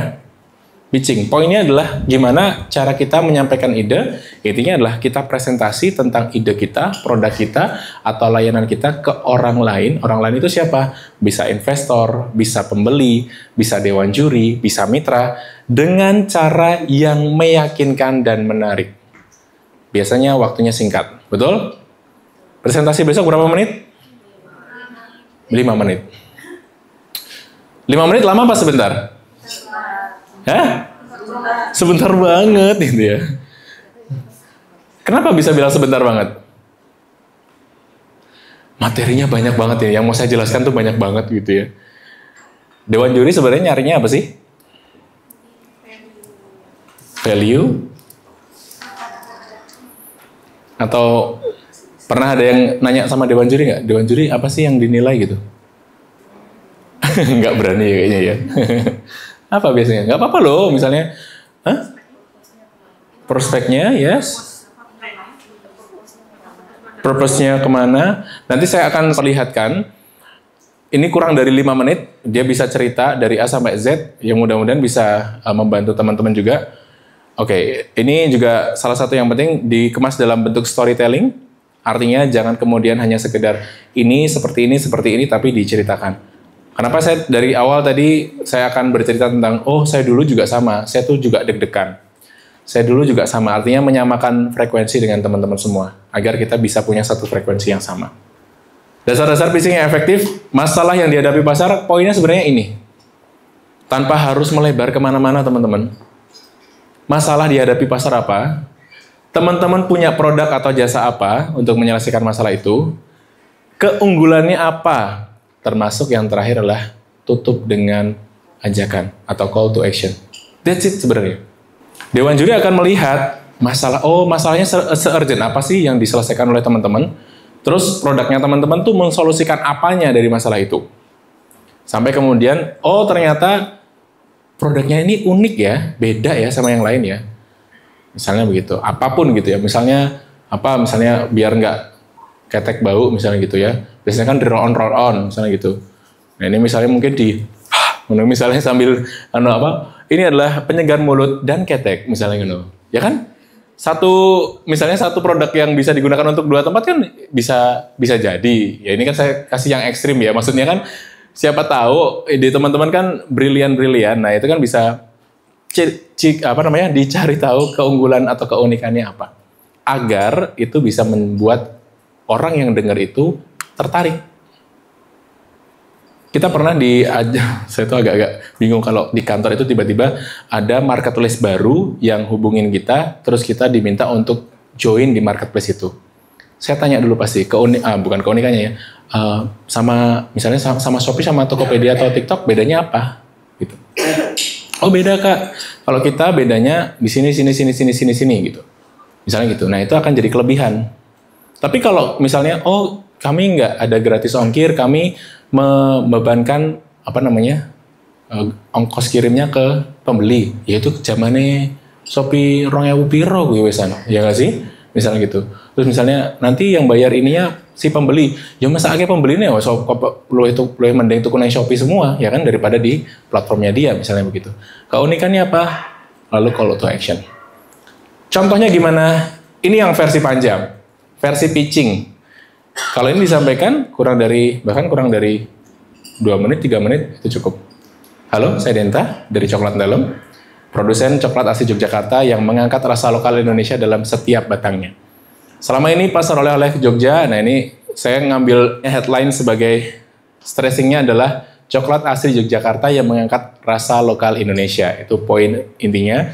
Lalu saya akan ceritakan ini. Selama ini permasalahannya adalah oleh-oleh di Jogja itu didominasi oleh bakpia. Tapi tren menunjukkan bahwa wisatawan mulai mencari alternatif oleh-oleh yang lebih kekinian, praktis dan bisa dinikmati semua umur. Itu celah yang kami ambil. Kami membuat coklat dari kakao Indonesia dengan rasa unik seperti gudeg, jahe, rempah-rempah. Semua produk kami kemas dengan desain budaya yang menarik. Ini kan pembedanya, ya kan? Ini dalam bentuk storytelling. Yang membedakan kami dengan brand lain adalah konsistensi, kualitas bahan lokal premium, branding yang kuat, dan kemasan yang punya nilai cerita, bukan sekedar snack saja. Saat ini produk kami sudah tersedia di lebih dari 40 outlet oleh-oleh, bandara, dan juga marketplace nasional. Kami juga dipercaya dengan beberapa BUMN untuk mengisi hampers tahunan mereka. Dan ke depan, nah ini call to action-nya. Ke depan, kami ingin memperluas jaringan distribusi ke Bali, Bandung, serta membuka peluang kerjasama untuk reseller dan juga korporat. Terakhir, kami percaya coklat dalam bukan sekedar makanan, tapi cara baru membawa pulang cerita dari Jogja. Terima kasih. Nggak sampai 5 menit kan? Betul nggak? Artinya saya punya produk ini, masalah yang saya selesaikan adalah oleh-oleh di Jogja, atau yang kami selesaikan adalah oleh-oleh di Jogja. Sekarang mostly Mbak Pia dan teman-temannya, orang mulai cenderung cari sesuatu yang baru, kami solusikan dengan coklat dalam. Kita punya rasa ini. Kedepannya kami punya harapan ini. Yuk. Either mau nyobain coklat dalamnya atau mau invest ke coklat dalam, misalnya begitu. Itu bisa. Yang kedua, ini juga sama. Misalnya nih, saya ambil contoh lain. Saya Lala, founder dari kemasan kita. Jasa desain kemasan khusus untuk pelaku UMKM. Jadi kan kemasan banyak ya, tapi dia ngambil niche market untuk UMKM aja. Banyak produk UMKM yang sebenarnya berkualitas tapi gagal bersaing karena tampilannya kurang meyakinkan. Di sini kami hadir membantu UMKM tampil lebih profesional dengan desain kemasan yang sesuai karakter bla bla bla bla bla bla, semuanya sampai ke bawah, kurang lebih begitu. Kami membuka layanan mulai dari 300.000 karena apa? UMKM. Niche market dia untuk kemasan yang murah dan terjangkau, misalnya gitu. Ya, ini contoh saya ambil dari videonya. Ada yang pernah lihat nggak Juragan Zaman Now? Pernah ya? Nah, saya mau kasih lihat yang ini.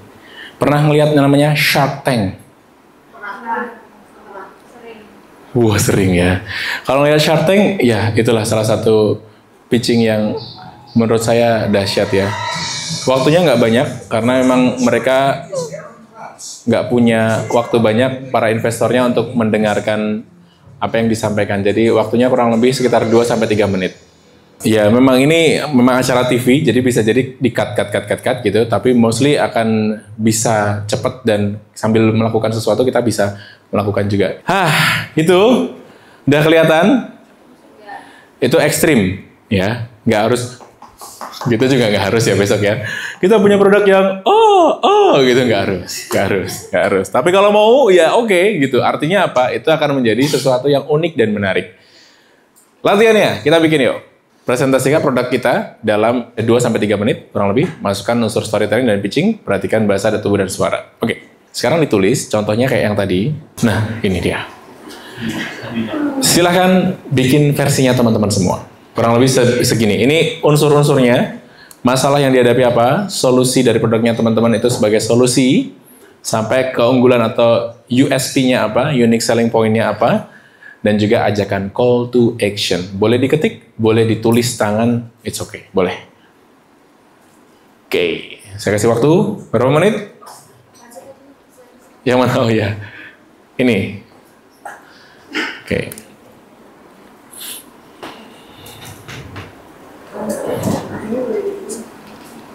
AC-nya boleh di kedinginan. Oke, waktunya 5-10 menit ya. Yang penting bisa prompting aja. Menjadi pakar UMKM misalnya begitu. Atau misalnya menjadi pakar public speaker. Saya ingin membuat presentasi atau pitching dengan poin-poin ini. Masalah yang dihadapi, solusi, keunggulan, dan ditutup dengan call to action. Buatkan saya beberapa kalimat dengan durasi 2-3 menit. Misalnya begitu. Terus di-generate deh. Ding. Nanti dari situ tinggal diolah lagi kata-katanya. Gitu. Ada yang nyobain nggak? Nggak ada. Coba. Karena kita punya asisten baru nih, namanya adalah AI.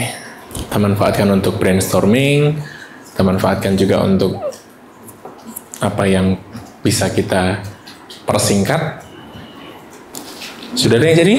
Belum? Udah? Gitu dong. Sini. Saya pengen dengar dong. Sambil kita nunggu teman-teman yang lain karena waktunya tidak terlalu banyak lagi, kita coba dengarkan. Produknya tadi apa Mbak? Sustainable fashion. Apa bikinnya berarti? Kalau saya itu fokusnya di batik sama lurik, tapi dibikinnya sustain. Oke. Boleh baca nggak? Boleh, karena kita kan juga masih belum langsung menghafalkan. It's okay kok. Sambil berdiri, sambil mungkin teman-teman sambil mengerjakan, kita juga coba sambil dengarkan punya teman kita. Mbak, siapa tadi namanya? Cinta. Rangga di mana? Kok Jo? Nicholas itu? Nicholas ya. Yuk, Mbak Cinta. Mulai sekarang. Limbah tekstil dan degradasi budaya jadi permasalahan yang seringkali tidak ternotis oleh kita semua. Bagaimana bisa kebutuhan penting kita ternyata jadi masalah besar untuk bumi kita tercinta? Halo, saya Cinta. Saya CEO dan founder dari Haninda Indonesia, jenama lokal dari Jogja yang berfokus pada rangkaian ramah lingkungan berbasis budaya Jogja. Praktik bisnis fashion tidak jauh-jauh dari aspek triple bottom line yang terkadang tidak diperhatikan. Upah yang rendah, jam kerja yang tidak manusiawi, hingga limbah yang mencemari.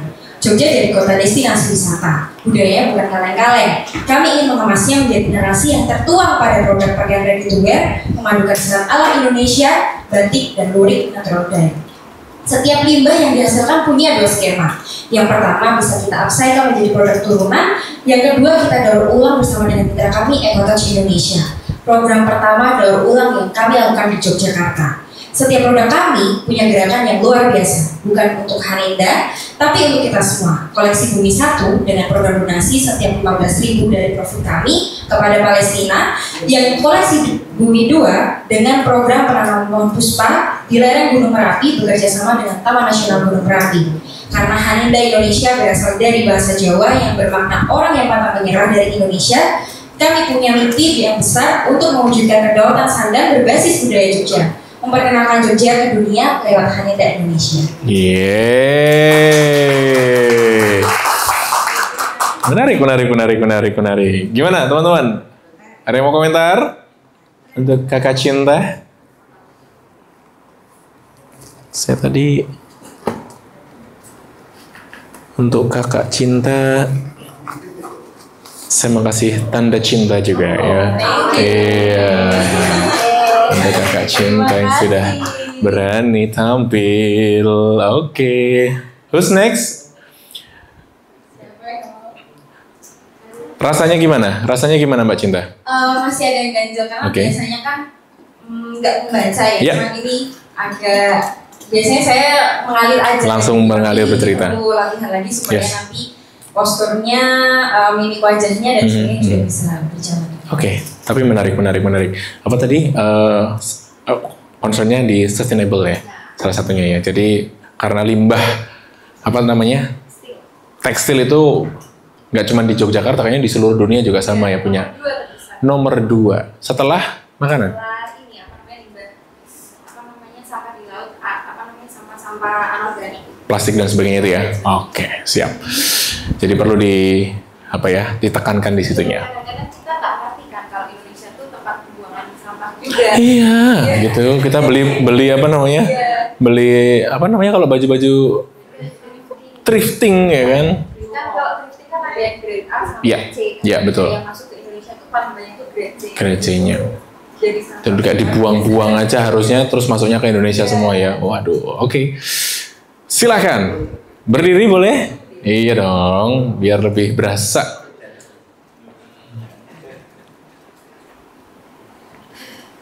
Waduh, pakai menghela nafas juga nih. Selamat siang, perkenalkan saya Tiara, co-founder dari Soyku Susu Kedelai yang berbasis di Jogja, sebuah bisnis minuman sehat yang menawarkan solusi praktis dan menyenangkan untuk membantu dan memotivasi masyarakat agar semangat menjalani hidup sehat dan juga aktif melalui produk susu kedelai yang unik, praktis, dan modern. Selama ini masyarakat Indonesia suka dengan produk minuman kekinian dan viral, namun mayoritas produk tersebut punya efek yang kurang baik untuk kesehatan. Hal ini menunjukkan kurangnya kesadaran akan pola hidup sehat. Akan tetapi masih belum banyak produk minuman sehat yang harganya terjangkau, memiliki rasa yang enak, kemasan yang praktis, menarik, dan modern untuk dikonsumsi masyarakat. Oleh karena itu, Soyku hadir untuk memberikan alternatif produk minuman sehat dengan sensasi rasa yang baru dan mengedepankan konsep praktis, modern, dan unik. Saat ini kami punya 2 line produk, yaitu bubuk yang mengutamakan keawetan dan dikhususkan untuk konsumsi harian, dan lini produk ready to drink yang mengutamakan kepraktisan dan juga kemudahan konsumsi untuk mereka yang aktif dan sibuk. Semua tersedia di Shopee, Tokopedia, Shopee Food, GoFood, dan offline di rumah produksi kami. Kedepannya, kami akan memperluas jaringan distribusi dengan membuka distributor di area Jawa, Sumatera, Bali, serta membuka peluang reseller dan juga korporat. Kami percaya Soikui bukan hanya sekedar minuman, tapi teman yang memotivasi agar semangat menjalani pola hidup sehat dan aktif. Oke, tepuk tangan. Tadi namanya apa? Sohikui. Oke. Saya kasih ada juga. Oke, siap. Jadi poinnya adalah minuman kekinian yang lebih sehat ketimbang minuman-minuman yang lain, misalnya begitu, dan dikemas secara praktis. Jadi orang bisa langsung ready to drink atau bisa pakai bubuk setiap harinya. Kurang lebih begitu ya poinnya. Oke, sip. Sudah? Coba, oke. Oke, karena waktunya tidak banyak, ini terakhir untuk sesi ini. Nanti saya masih lanjut lagi satu materi tentang elevator pitch. Ini tambahan aja, tapi bisa dipakai juga untuk teman-teman semuanya. Silakan. Hari ini banyak masyarakat menyukai produk olahan roti. Namun tanpa disadari, roti yang beredar di pasaran umumnya tinggi kandungan gluten, gula, dan pengembang buatan yang justru memicu masalah pencernaan dan tidak ramah bagi gaya hidup sehat.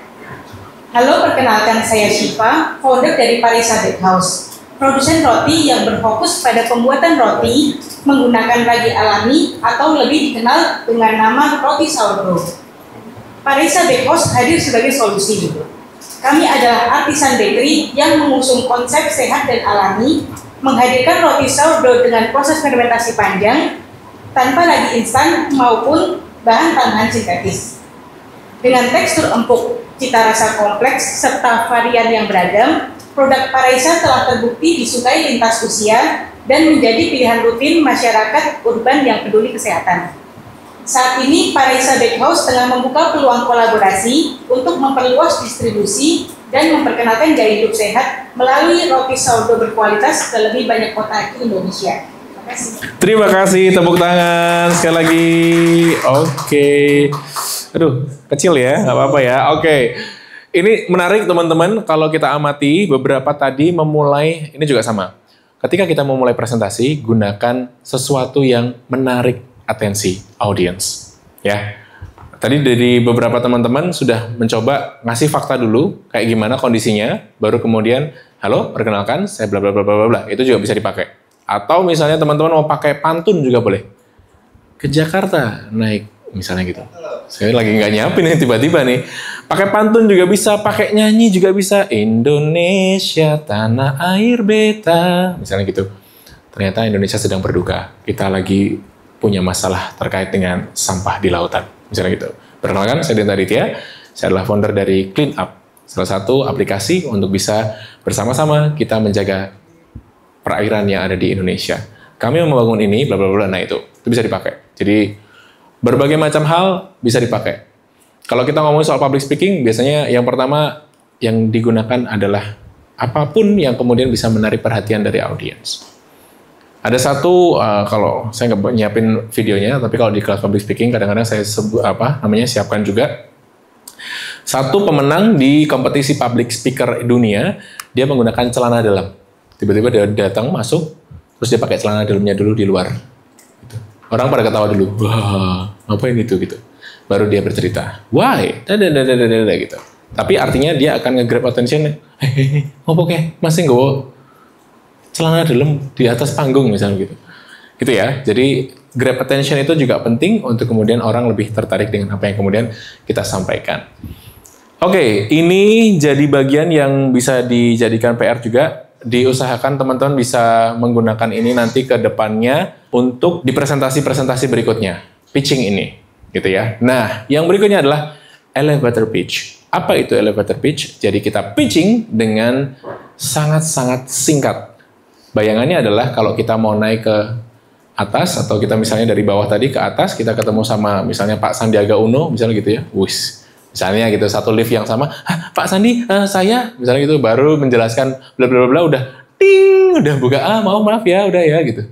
Nah, artinya kita punya waktu sekian detik atau sekian menit yang kita bisa memperkenalkan diri kita, siapa diri kita, apa usaha kita, apa yang menarik dari usaha kita. Elevator pitch sebenarnya poinnya adalah ini, lebih ringkas sebenarnya, siapa kita, produknya apa, masalah yang kita selesaikan apa. Kayak tadi misalnya Mbak Cinta, nama saya Cinta Pak, dari apa tadi namanya? Haninda. Pak, saya cinta Pak dari Haninda. Kami membantu untuk menyelesaikan masalah sampah baju atau sampah waste, textile waste gitu dengan produk-produk kami. Kami bisa membuat produk yang mengurangi sampah dan juga bisa digunakan sekian waktu. Dan kalau Bapak tertarik, kami punya produknya nanti untuk Bapak atau kami akan membawakan produknya untuk Bapak gitu.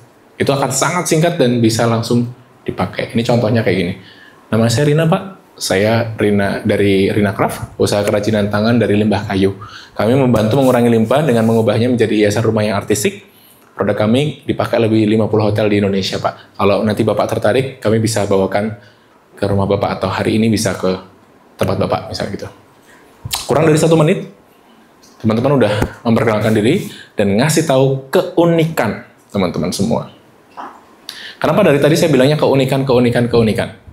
Karena kalau kita ngomongin soal branding, kemarin kita juga habis ketemu sama teman-teman usaha-usaha muda juga, UMKM juga, selalu yang ketemu selalu kalau ketemu itu adalah ngomongin tentang produknya dulu. Yang kemudian produknya belum punya keunikan apa-apa. Ya kan? Apa yang jadi pembeda? Misalnya gini, beberapa waktu kita ketemu sama ibu-ibu pembuat, arem-arem ya? Arem-arem gitu. Bu, bedanya arem-aremnya ibu sama arem-aremnya yang lain apa, Bu? Misalnya gitu. Apa ya, Mas ya? Kayaknya, nah pasti berkutatnya ke produknya. Bisa jadi, Bu, arem-arem ibu, misalnya nih, kalau ibu punya kayak misalnya Pizza Hut atau Domino's. Bu, arem-aremnya ibu kalau bisa datang 30 menit sampai ke tangan konsumen, misalnya gitu, sistem ininya, misalnya gitu, itu juga sudah jadi nilai tambah loh, Bu, misalnya gitu. Betul nggak? Artinya, saya mengibaratkan gini, kalau teman-teman punya produk, coba cari keunikan apa yang membuat orang itu melihat. Analoginya, kalau misalnya teman-teman, saya nyebutnya selalu bilang begini, teman-teman pernah makan di pecel lele kan? Punya tempat pecel lele favorit nggak? Kenapa? Sambelnya, apalagi? Minyak, oke, concern kesehatan. Apalagi? Pelayanannya bagus. Artinya dari berbagai macam sisi bisa loh kita bikin keunikan sampai kita sebagai pelanggan itu mau kembali lagi ke situ. Bahkan kita bisa merekomendasikan ke orang lain. Betul nggak? Mungkin secara look apalagi produknya sama begitu. Keunikannya apa? Bisa lebih cepat pelayanannya, betul. Bu, kita gorengnya pakai minyak baru terus loh, Bu, misalnya gitu. Itu juga jadi concern orang yang kemudian peduli kesehatan. Oh, kalau mau beli produk pecel lele di tempatnya itu aja gitu, karena dia minyaknya selalu baru terus gitu. Artinya itu bisa menjadi garansi bisa.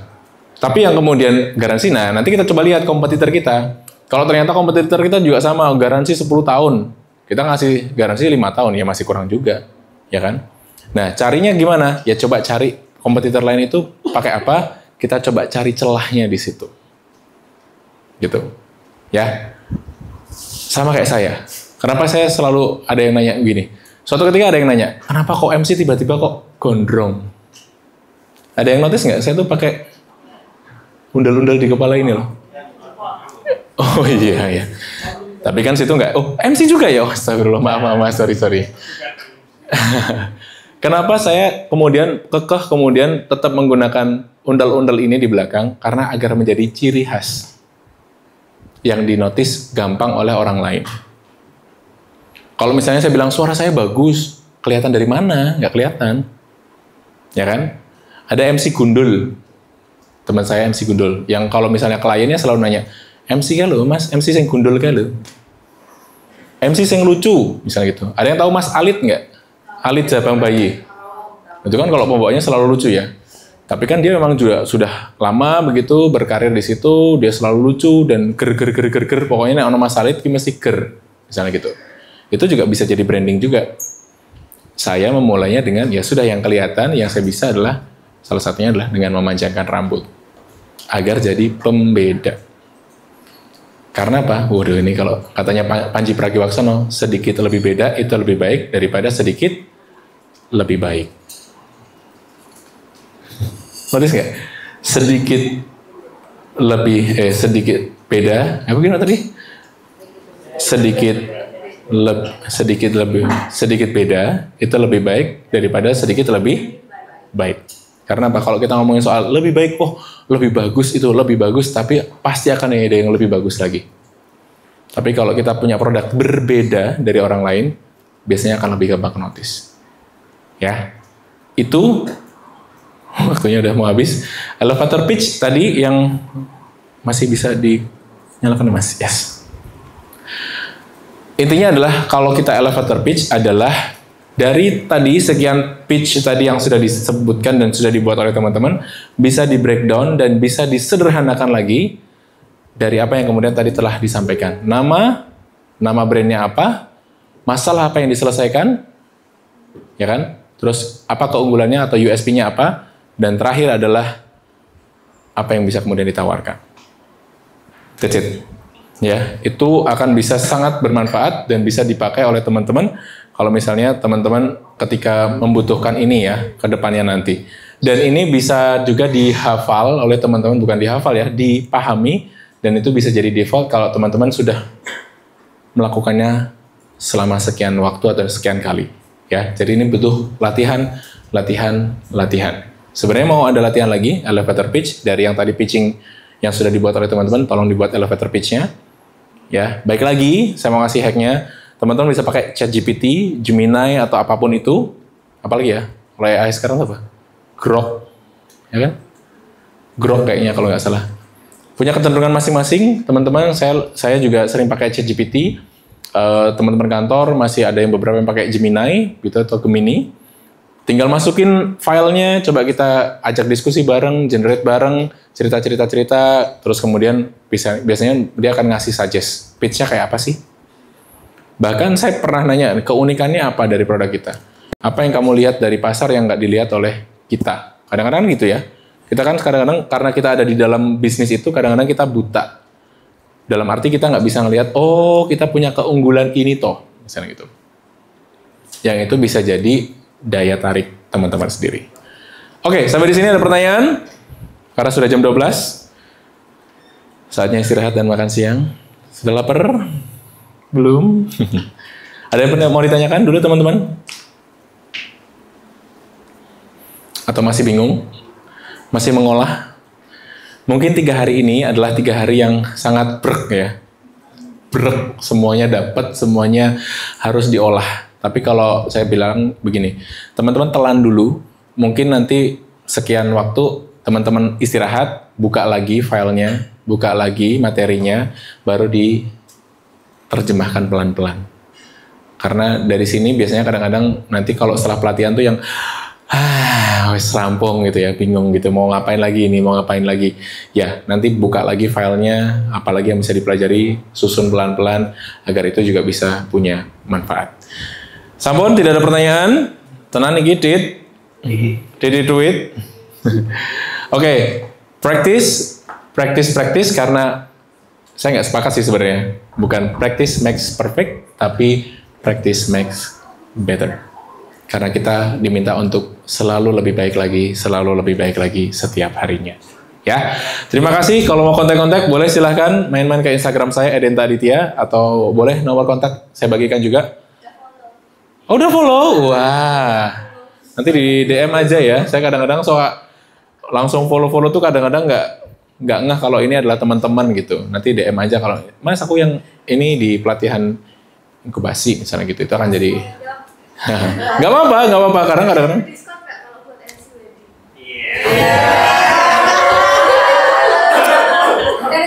oh gitu, maksudnya tuh gitu, makasih itu cincai lah ya, cincai bisa lah gitu.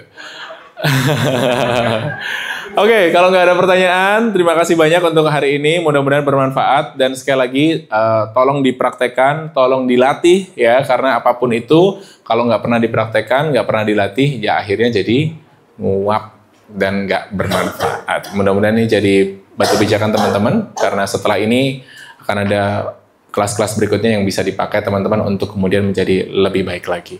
Semoga semakin lebih baik ke depannya nanti, dan mudah-mudahan kita ketemu lagi di suasana yang lebih menyenangkan, dan saya akan melihat bagaimana kemudian teman-teman berproses.